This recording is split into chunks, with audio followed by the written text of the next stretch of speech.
Kom mee naar buiten, allemaal, kom naar het Polderhoofdkanaal. Waard van de midje in Nijbeets is kinderen net omhinnen. Maar 4 uur wordt er zongen, want eindelijk kan het werk aan het Polderhaatkanaal beginnen.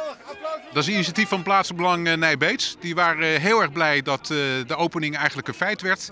En die hebben alle schoolkinderen echt gevraagd om daarbij aanwezig te zijn bij deze eerste actie die eigenlijk fysiek waarneembaar is in het kanaal. De voorstanders van het plan hadden lang wachtgematten op dit feest. Dat kwam vooral door de juridische strijd om de mogelijke gevolgen voor de natuur in het gebied. Het werk begint nou met het graven van de Noorder- en Zuidersluis.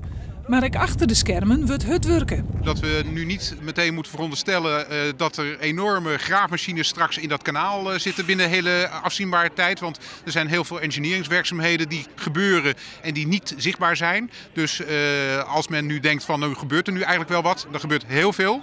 Maar ook heel veel wat je niet onmiddellijk ziet.